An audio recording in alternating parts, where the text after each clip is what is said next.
Welcome to the Wellness as a Way of Life podcast, your one-stop, all-encompassing source of wellness, knowledge, wisdom, inspiration, and motivation. Here we teach you why not all wellness trends are for you, how to figure out which ones are, how to best adapt them for your personal wellness toolbox, and how ultimately to integrate your wellness practices so fully that they become to feel like brushing your teeth. A foundational part of who you are and not a check mark on your to-do list. This week on the podcast, I am so excited to introduce to you a dear friend of mine who I met on the plant-powered Italia retreat in Tuscany earlier this year. His name is Michael O'Brien, and he is a qualified meditation teacher, executive coach, endurance athlete, and creator of the Pause, Breathe, Reflect, Meditation, and Gratitude app. It's so amazing. You have to download the app. He loves helping people accomplish hard things through mindfulness. He's a survivor of a horrific near-death cycling accident called his last bad day, and years in the corporate executive suite. And in 2022, he used the power of mindfulness to ride his bike across the United States. So we are so excited to dive right into this conversation and soak up a bit of Michael's incredible mindfulness and wisdom around breath work, and really just how important it is to pause, take a moment, and reflect. Let's dive in. Hey, Michael, welcome to the podcast. I'm so thrilled to have you here today. How are you? I'm doing great. I'm grateful. I'm eager to step into the conversation with you. So thanks for having me on. It's the relationship I formed with you back when we first met in Italy was one of the gems from our retreat in Italy. So I'm psyched that we get to spend some time here today. Oh, thanks, Michael. That means a lot. I was actually going to start the conversation saying something to the similar effect. I just had a sense upon meeting you, even though you were kind of dripping out exactly who you were and what you did little by little. I really felt a connection with you immediately. So the feeling is mutual. I would love for you to tell us a little bit about when meditation, breath work, mindfulness really became important in your life.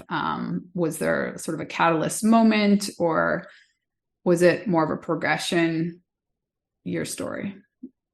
Yeah, so there definitely was a moment, and then it's been a steady progression over the last, I'd say, 22 years. So I'll take everyone back to 2001. I was a few months into a recovery from a crazy cycling accident. I got hit head on by a Ford Explorer. Lucky to be alive. Doctors didn't know how I survived. They told my wife, "Hey, listen, you should just be lucky to be here." And they painted a pretty grim picture of my life because I broke a whole bunch of everything, like what was going to be in store for me, all that jazz. Mm. And I tried to put on this really happy, optimistic, persona, we got this, we can do this. But deep inside, I was a hot mess. I was so overwhelmed. I didn't know what to do. My identity had been tipped upside down and poured out. So I was really sort of starting from nothing. And I had this moment in a physical rehab session. I just looked around. It was a pretty low moment. I started to cry, and I was just struggling, just like the littlest things, like getting out of my wheelchair and onto the physical rehab mat that took a lot of calories, a lot of thought. And I had this moment where I just started really just bawling. And my physical therapist said, "Why don't you take a moment?" And I looked around the whole rehab center, and I saw patients getting better and some not getting better. And I was like, okay, what's the deal? Why are they getting better and I'm not getting better? Hello, comparison. And then something spoke to me and said, "You know what, Michael, just take a breath, slow it down. I've always been an athlete, and that was the advice that my coaches would give to any of us if like we had a big moment, like take a breath, slow it down. So the next day, I got out of my hospital bed into my wheelchair and I wheeled myself to a quiet place in the hospital and I did a box breathing pattern. And that was the beginning. And so I did it for about 5 minutes. And I was like, okay, that felt pretty good. Like I was like, okay, I got this day. I set my intentions for the day. And then I did another one later in the afternoon because I had 2 rehab sessions every day. And then that became a pattern and they became my little pause, breathe, reflect breaks that I would take. And then eventually I found mindfulness-based stress reduction by John Kabat-Zinn. And that really spoke to my scientific side of me, where like mindfulness could be medicine. And that's how the journey all started. And learning from different teachers along the way and developing my own practice. And it's still with me today. It's such a powerful story. I'm curious, you like immediately, so I did this boxed breathing exercise. Had you been taught that and it just didn't resonate before, or where did that come from? That was something that they had incorporated into your rehab, or it was just something that you thread in? I put that thread in. I'll be honest, like in the early days of all this, I wouldn't tell anyone. Like it took me almost like 15 years to tell anyone I was doing any of this. Because in the very beginning, I was like, this mindfulness meditation thing, this is like wackadoo. Like, like only crazy people do this. Like, keep in mind at the time, I was a corporate leader. I was doing that whole thing. Like I was wearing a suit and tie to work every day. It was 2001, right? This is before the internet. And I was like, no, like this is how we do business. Rah, rah, rah, you know? And so none of this soft stuff had a place. But I knew enough as an athlete, your breath is super important. And so what my memory says is that I read something about box breathing. I think it actually comes from the U.S. Marines or the Navy SEAL team. They would do it, and I was like, okay, they're really tough, so that's sort of tough. I'll do that. I wasn't doing loving kindness meditation in the very beginning, like which I do now as a staple. So that's how it all started. Was like I was a reluctant participant, but I was so overwhelmed. I was like, what do I have to lose? Like, I got to figure out something. I got to get out of this hospital. I really wanted to just go back home. And so as the story sort of unfolds, I wanted to get back home, but the real home I was going to was like deep within me, like the home of your heart. That's what I've discovered along the way. But yeah, I put that in there, but I would not tell a soul. It was working. And I kept it a secret. I got out of the hospital, went back to my corporate job, didn't tell anyone because I didn't want anyone to think, oh, wow, that accident really messed with Michael's brain. And now he's doing this meditation soft stuff. I think he's lost his edge. I didn't want any of that. So I kept it all to myself really until we got to the pandemic. Wow, that's okay. I didn't know that part of the story. I mean, I think you mentioned initially that, it wasn't something that you were screaming from the rooftops, but yeah. So what was the science that did speak to you back then or that currently speaks to you? Yeah. So right now I'd say my practice is probably a mixture of the scientific study of it, as well as the spiritual aspects of it, and just the fact that it's so time tested in a world that seems to want to chase after the new hack or the shortcut. Like, hey, this whole thing called a contemplative practice meditation, it's been around for about 25 to 2,700 years. I think it's sticking around for a little bit longer. So I spent my corporate life in healthcare. So traditional like healthcare study designs. And mindfulness-based stress reduction was a practice that John Kabat-Zinn embedded into the University of Massachusetts Medical Center. as a modality to help people with pain and depression and anxiety.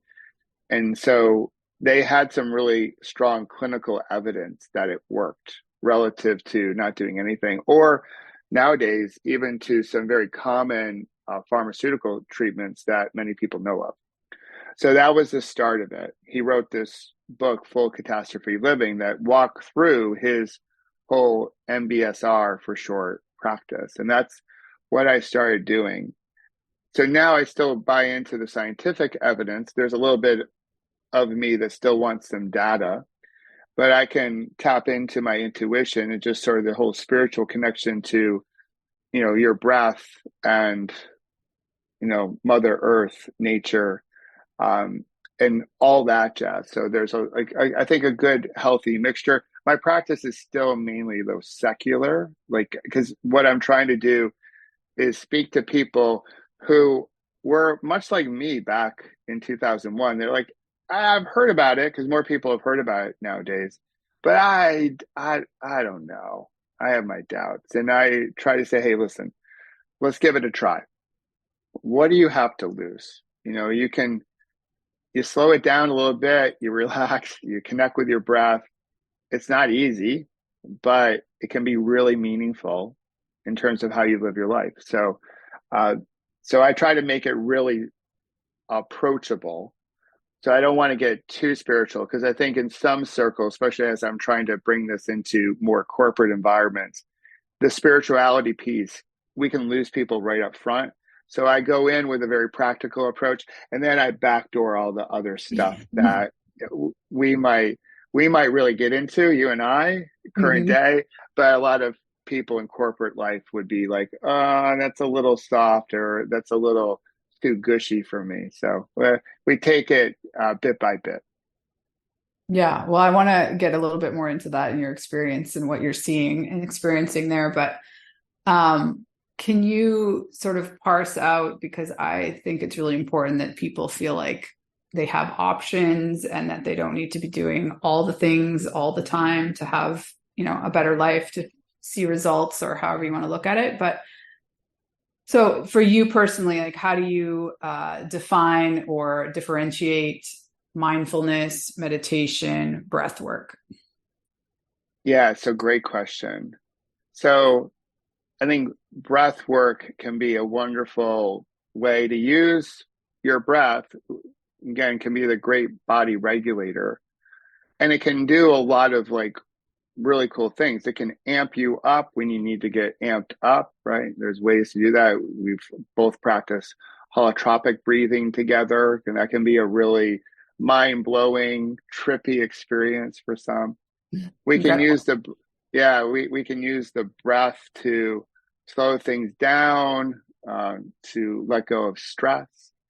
We can also use the breath to help us develop greater focus and awareness.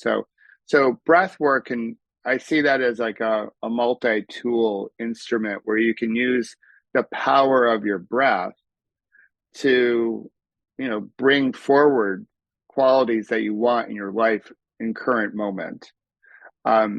Mindfulness I see as a much more like a bigger umbrella. So it's like almost a way of living. So it's not just sitting in lotus position with the focus on the breath. You can bring mindfulness to your eating. There's mindful eating. You can have a mindful walking practice. Really, for me, mindfulness is about that paying attention on purpose with sort of openness and creativity to what is unfolding in your life. So there's that, again, that awareness piece of it, but it's a much bigger umbrella. Meditation then is another tool, maybe sitting alongside of breath work, where you can have different meditative practices. You can have TM, you can have a mindful meditation where you focus in on the breath. You can also do really wonderful practices like a body scan, which is a daily practice for me, as well as like loving kindness, which is one of the four immeasurables when you tie it back to Buddhist underpinnings. So meditation is another form of it, of using our breath, but also we can also use sensations in the body, soundscape, even thought or feeling tones. sort of different ways to use meditation to bring in maybe more mindfulness in your life. So that's how I look at all three of those. I think they all have, one's a big umbrella, and then meditation and breath work to me sort of fit under that to live more mindfully. My big thing is, let's take what we're doing, maybe on a cushion or on a mat, could be, you can have mindful movement too, which sort of somewhat relates to yoga, but not the same.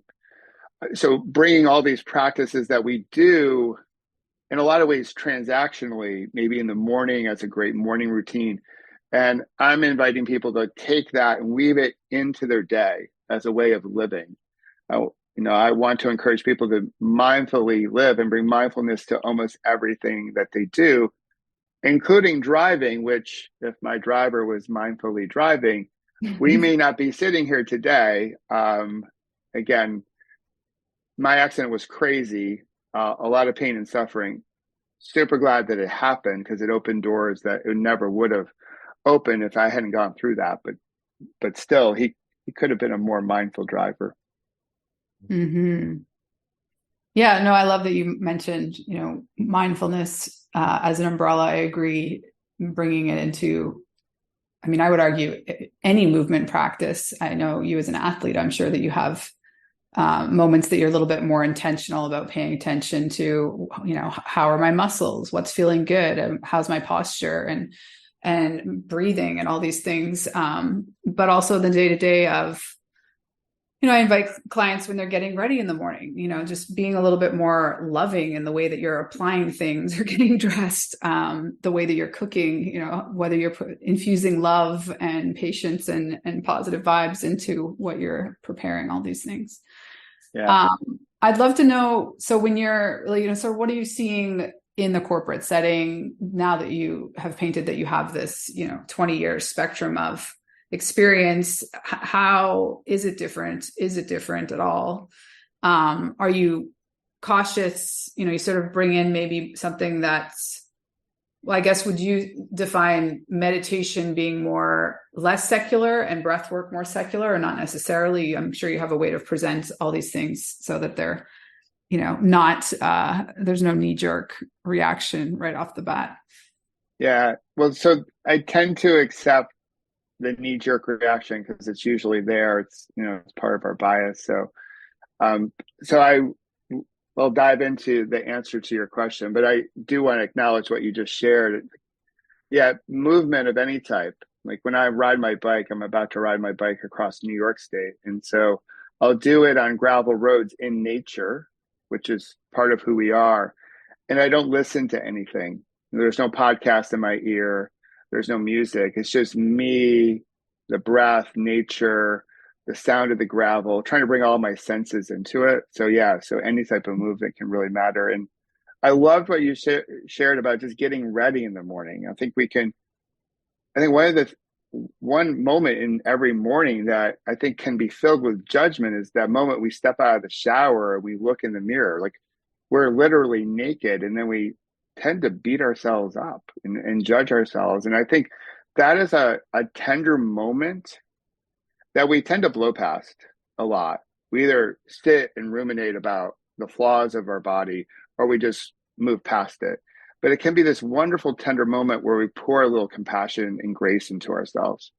To look at our body with all its perfect and imperfect qualities, it's all of our kintsugi, our scars, and really embrace, like, this body has done so much for us, even when it doesn't necessarily work all that well for us. So I just wanted to acknowledge what you said. It was like, I loved it. So in terms of the corporate environment, through the pandemic, a lot of HR departments are like, well, we got to give people something to deal with their mental health. And I think one of the great byproducts of the pandemic was we're now talking about mental health more than ever. It's more commonplace. I still think we have a long way to go, right? So, and I worry that now that we're trying to get back to quote unquote normal, we might blow past that. We can forget the empathy that we had as we dealt with our mental and emotional well-being.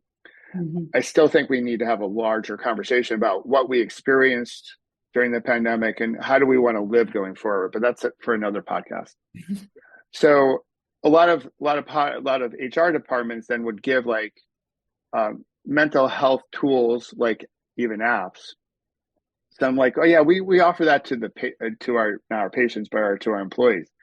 And I don't think they're really truly embracing it. It's like one of those cool things they put up on a slide to say, hey, we're doing something, but it's not part of how they're working. Mm-hmm. But I do see it starting to change a bit. I do have many corporate clients who are willing to carve out like a half an hour once a week, not much, to say, okay, we're going to find a moment just to breathe. And people can come in and I lead them through a meditation. Mm. So I'm starting to see more of that where they they want to take it from, well, this is what we're offering, the transactional nature of a lot of this stuff, and say we want to be working this way together. Like the how we're working is going to help us establish um, structure and values so we can deliver on our why better. So it's starting to change. I would have to say that men are still lagging far behind. A lot of men are like, it seems like a feminine thing to do, right? It's still, with most men, it still seems a bit soft. But slowly but surely, I see more men coming around to it to say, hey, listen, I want to acknowledge that I've been dealing with a lot of stress, a lot of pain, and I need some better tools. So I do see that starting to turn. So it's slow work. I thought the pandemic would accelerate it a bit, and in some circles it probably has, but there's still a little bit of like, yeah, but we got work to do. And what I'm trying to share with people is like, if you slow down just a bit, it will help you be more thoughtful as you approach your work, and you will end up going faster because there won't be so many things getting in your way. So yeah, I know you want to plow forward, but you can't jump over every boulder, over every fence.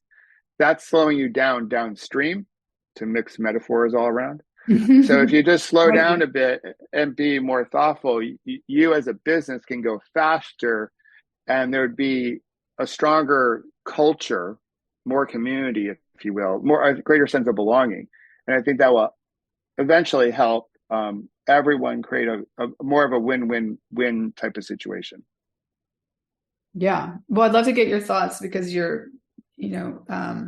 deeply entrenched in both worlds, the extreme athletic and the mindfulness. So, sort of from a traditional standpoint, or maybe let's just stay with the corporate, it's completely acceptable to be doing something that in extreme sport.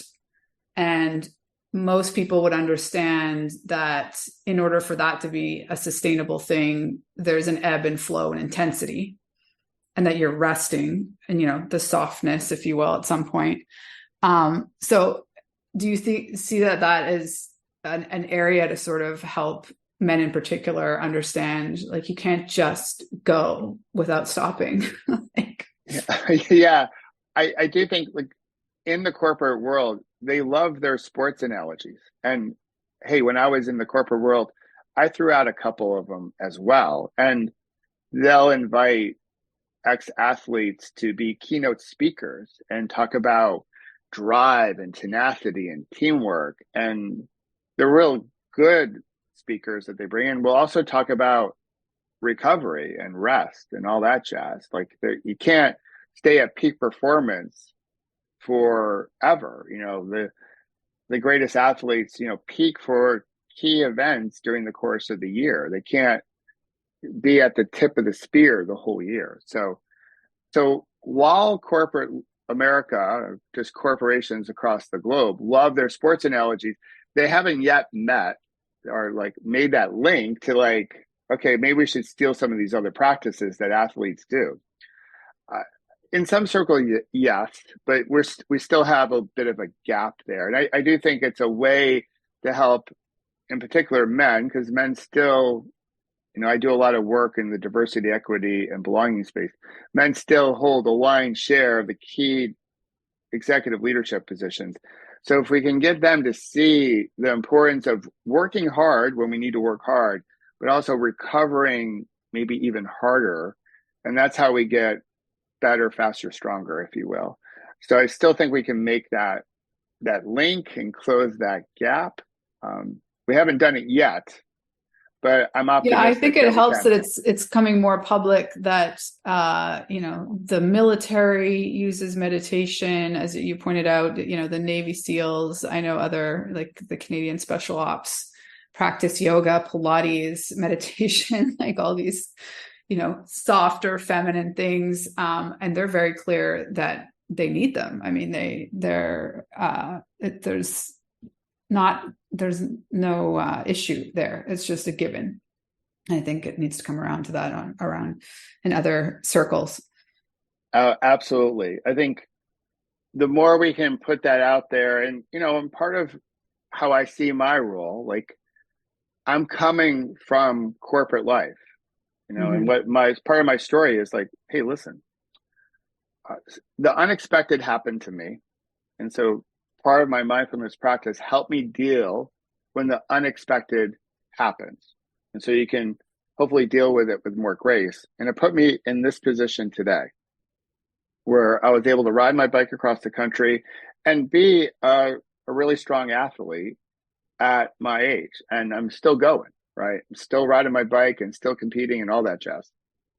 So there's a little bit of like tragic story, right? Rock bottom story, if you will. Um, Pretty accomplished athlete, but also coming from the corporate executive suite and also coming at it as a white dude, right? So, and I'll call that out. Yeah. yeah, because and I do think that's part of my responsibility too, just to bring more belonging. I think more white men need to speak up about creating cultures of belonging and not have it be performative, which right now it largely is. So my hope is that sometimes the message, the message is out there, but the messenger is just changed enough where it can resonate. So part of my goal is, and I don't necessarily cater only to men. I try to cater to all the like-hearted humans out there. But I'm hoping that more folks in corporate America will pick up on the message because I've come from a corporate environment. I had a team of close to 1,000 people. I checked the whole athletic crazy guy box, and I have this practice that helped me get through, another check the box, crazy life altering story. So I remain very optimistic, and this is my life's work going forward. I do believe that when I came out of my accident and recovery, so many people said, this happened for a reason. I'm like, okay, what's the reason? Like, who's going to tell me what the reason is? Like, do I get an email about this or do they send a text? Does current Where's the language, memo? does someone slide into my DMs and give me the reason? And at first I struggled with that. Like, what is the reason? Current day, I know the reason today is to deliver this message about the importance of living mindfully for overall health, but also just better community, find a way to, again, bring like-heartedness into the world, but be open to different mindedness. So if we can come from a really good place in our heart, perhaps, this is my hope, we can be open to different ways of thinking, and that can lead to better conversations. And we can get past all this division that we're currently dealing with. Beautiful. Do you want to quickly tell us about your app? I'm really enjoying it. You've got such a great mindful voice. Oh, thanks. Yeah. So it's a lot of fun to do. It's like a really creative way. What I love about the app too is that people can, send me a message and say, I really need a meditation for this. And then I record the meditation for them on that. So the app is being co-created, which is really cool. So the name of the app is Pause, Breathe, Reflect, which ties back to how I labeled my, first meditative sessions. Pause is key because I'm not saying stop, because I tend to cater to a lot of like type A personalities that want to go. The breath obviously is important, but the reflection piece is that moment to be thoughtful about how do I want to show up next? What kind of ripple do I want to put out into the world? And I really designed it for people who claim that they don't have time to do this. So a lot of people have come to me and said, like, my morning routine is already crazy enough. I got things to do. I don't have 10 minutes to meditate. I want to, but I don't. And I'm like, cool, I'll meet you where you're at. If you don't have 10 minutes in the morning, I bet you have 5 times during the day where you can take 2 minutes, or maybe 10 times where you can take a minute. So I'll take my 10 minutes anywhere in the day that you want to place them. But I believe in frequency, that if you have the discipline to show up each day, but you frequently come back to a mindful way of living, that's how we develop a really healthy habit. And when that happens, then we put a better ripple out into the world. Energetically, we show up differently. And I think we can bring about some of the change that hopefully most of us seek in the world. For me, I just want the world to be more peaceful. And so 1 minute at a time is sort of the notion to bring mindfulness to our everyday moments. And I think those moments make life rich and exciting. Yes. Perfect. Let's end it there. Anything else you wanted to share before we hop off? I'm excited to share. You've graciously offered a link where they can sign up for your app. And anything else, any other way that you want people to connect with you? So they can connect with me on Instagram for the corporate souls out there. I'm on LinkedIn. But those are the 2 platforms I spend probably most of my time with. I've tried to cut down on my social platforms just to have a little bit more space for openness. But no, this was awesome, Megan. I love it. I love what you're putting out into the world. The world needs your vibe and energy and your wisdom. So I'll encourage you to keep doing what you're doing. And if you're listening, follow Megan. She's got a lot of wisdom to give. So, but thank you for having me on. So a great continuation of our first meeting in Italy and to current day. Beautiful. Thank you so much, Michael. Hey there. One last thing I wanted to share with you. If you're enjoying this podcast, it would mean so much to me if you could rate and review it on your favorite podcast platform. It really does help us grow the show. And this being so important to me to get this message out to more women, to help them optimize their wellness and ultimately their lives. This is my mission, and I would greatly appreciate it if you could support the podcast by rating and reviewing. Thanks in advance. Have a good one.